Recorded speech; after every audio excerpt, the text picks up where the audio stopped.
Olá, olá! Mais um podcast, iniciativa do The Masters, que traz muito conteúdo de qualidade para você. Então, em poucos minutos, fique com a gente, porque hoje vamos trazer mais um capítulo do nosso segundo livro, o Entre Drones e Dinossauros. E nesse capítulo, gente, olha só, presta bem atenção nesse título. Nós vamos falar sobre People Design nos ambientes em transformação, ambidestria e multigerações.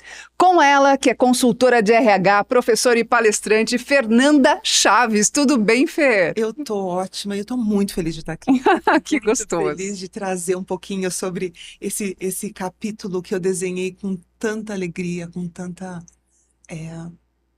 paixão, Com tanto cuidado, com né? A tanto gente faz cuidado. isso mesmo. Que É um bacana. filho que nasce, né? É um filho que nasce, exato. Escrever um livro é isso mesmo. E a gente, nesse livro, agora o nosso foco são as mega tendências. E a Fernanda traz aqui uma equação, praticamente, nesse título, em que ela coloca a questão do people design, mais ambidestria, mais multigerações. Como é que esses conceitos, Fernanda, se conectam? Então, quando eu estava, pensando em como eu poderia trazer e proporcionar conhecimento para as pessoas através desse capítulo, a primeira coisa que eu pensei é que mundo eu estou vivendo, Uhum. né? E qual é o meu cenário, o que eu estou vivendo no meu dia a dia como consultora de RH, como professora, quais são os meus desafios e o que eu já aprendi que eu posso transmitir para as pessoas. E os meus desafios, eu imagino que sejam a maioria dos empresários também está passando por isso, é conectar a ambidestria, né? A ambidestria organizacional, que se trata dessa eficiência no hoje, no aqui e agora, mas sem esquecer do Uhum. futuro, de como eu faço hoje, mas já me preparando para o futuro, sem esquecer o people design, que é uma maneira da gente pensar a área de gestão de pessoas, centrando os nossos processos, os nossos procedimentos para o ser humano, que é, no final, quem faz as coisas acontecerem dentro de qualquer tipo de organização ou qualquer tamanho de organização, e as multigerações, que está posto, né? Nós estamos hoje, Thaís, vivendo num momento muito único. 2014, com a entrada da geração alfa, né? Esse ano, a geração alfa entrou esse ano no mercado de trabalho, que foi quando eles completaram 14 anos, onde no Brasil nós temos possibilidade de exercer as nossas atividades. Nós estamos com 6 gerações ao mesmo tempo trabalhando e funcionando. Gente, E 6 gerações ao mesmo tempo. olha Que loucura que é loucura. essa? É como se fôssemos pais de 6 filhos, cada um com as suas histórias, cada um com as suas ambições, cada um com o seu jeito de trabalhar, cada um pensando algo sobre si, sobre a sociedade como um todo. Então, Uhum. quando eu visualizei esses 3 cenários, ambidestria, people design e as multigerações, eu trouxe para mim. Eu pensei em autorresponsabilidade mesmo. Como é que eu, como gestora de RH, como consultora de RH, vou fazer a minha área, que é onde eu tenho domínio, onde eu estou aí há bastante tempo já atuando, como é que eu vou fazer essa equação e essa transformação na área de gestão de pessoas para absorver esse contexto como um todo?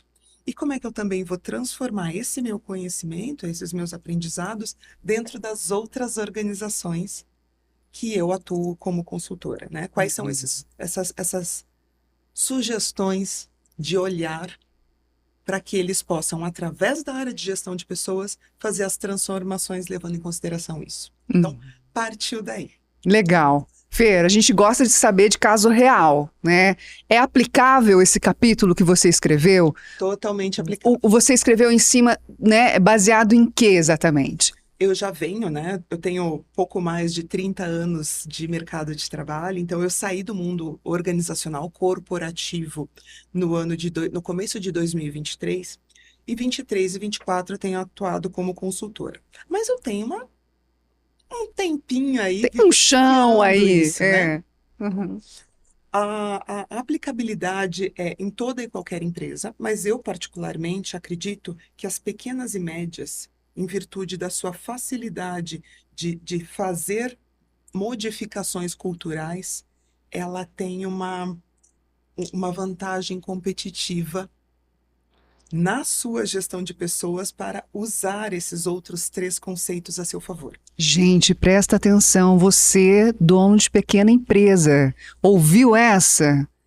Pois quanto menor, né, você é, Aham. mais facilidade de moldar algumas coisas, ou seja, a sua cultura organizacional, ela está mais próxima para você poder fazer modificações e alterações que sejam necessárias. Quanto mais pessoas, menos facilidade. Uhum. Então, eu acredito que as empresas de pequeno e médio porte, que estão realmente preocupadas em se manter longevas e saudáveis, elas precisam ter esse olhar, elas vão se prevalecer bastante desse capítulo para fazer com que a sua área de gestão de pessoas, independente se a gestão de pessoas é feita por uma equipe especializada ou se é feita pelo um gestor apenas, porque as pequenas e médias têm Sim. essa pluralidade, né, de Uhum. cadeiras dentro da mesma pessoa. Isso. Um único profissional, ele faz diversas atividades. Mas se o olhar tiver posto, ele vai ter como verificar a ambidestria, ou seja, a eficiência hoje pensando no amanhã.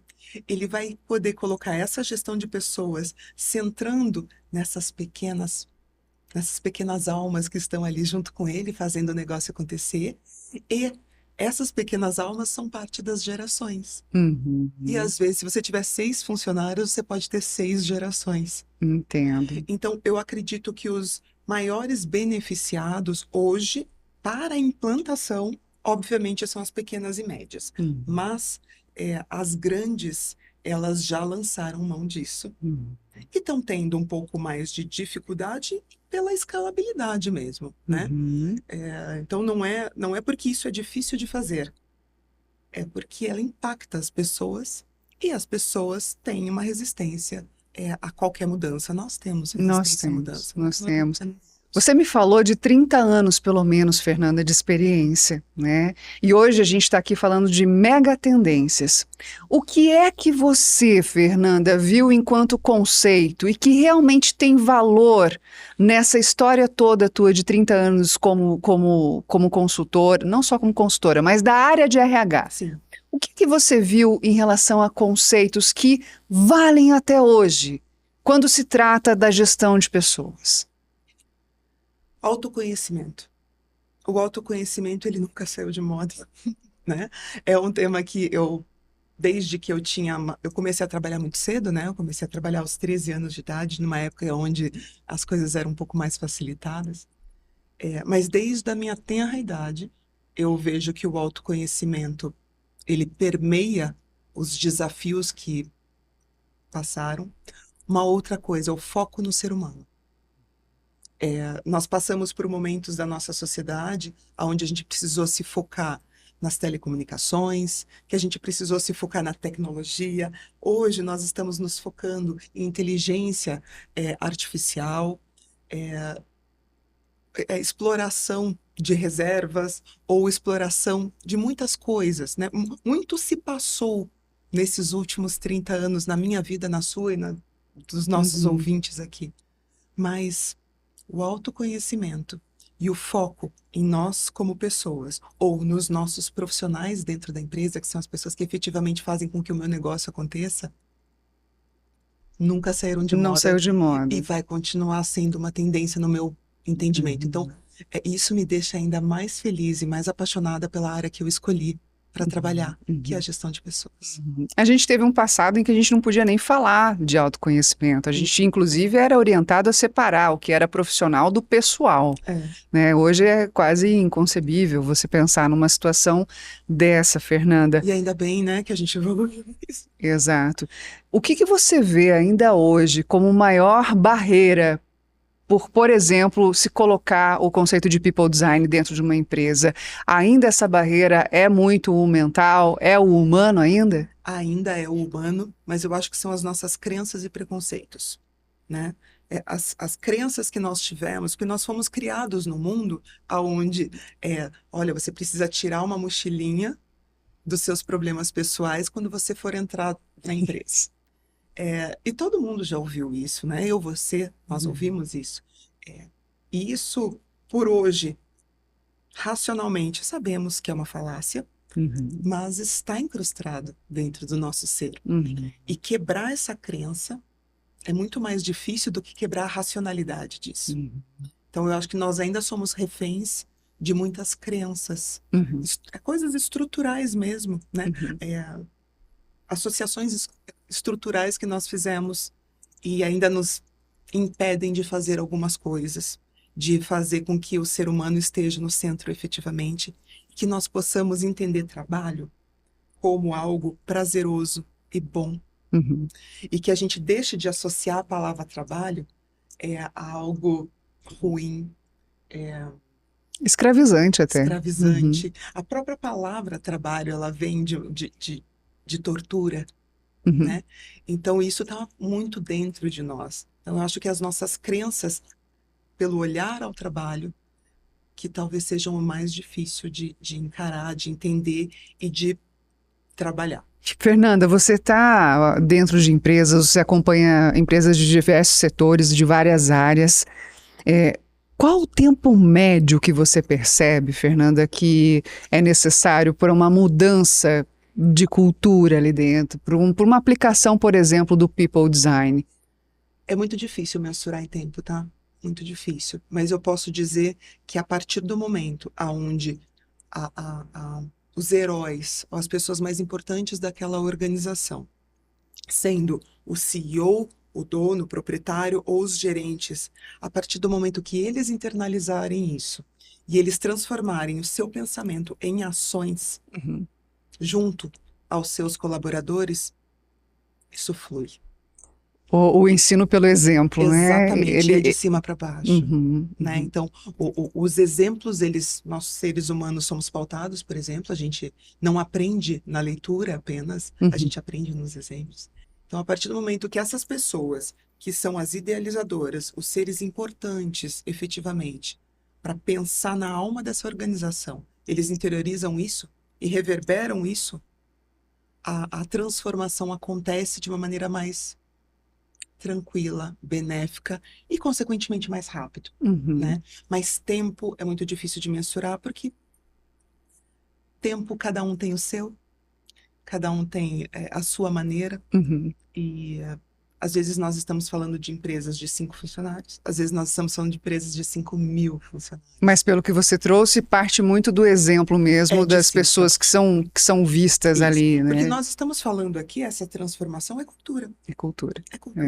É. Então, não deixa de ser uma mudança cultural. Uhum. E uma mudança cultural é de cima para baixo.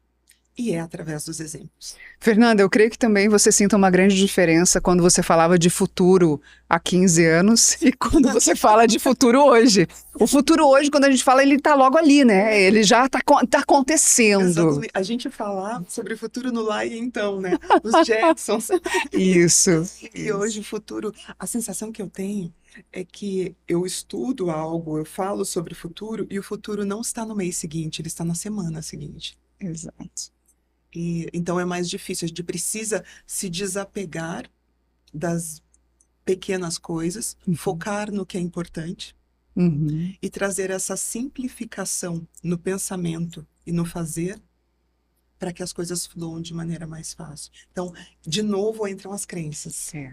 de cada um de nós, né? Uhum. De entender que pode ser fácil, pode ser bom, pode ser legal, trabalhar não é ruim. E as mudanças também não são ruins, Uhum. né? A gente não precisa mais ter a síndrome da Gabriela, É isso. que, né, não muda nunca. Não muda nunca, exatamente. Bom, essa foi uma conversa muito bacana com a consultora de RH, professora palestrante, viu, gente? Vocês podem ter a Fernanda Chaves palestrando para vocês também. E eu quero agradecer aqui em nome da equipe toda do The Masters, que é um prazer ter você com a gente no nosso segundo livro. É muito gostoso falar sobre esse capítulo e eu acho que realmente nós vamos fazer diferença na vida das pessoas que se dedicarem a ele. Muito obrigada, Fernanda. Obrigada. Um grande abraço para você e não perca que tem mais episódios chegando. Tchau, tchau.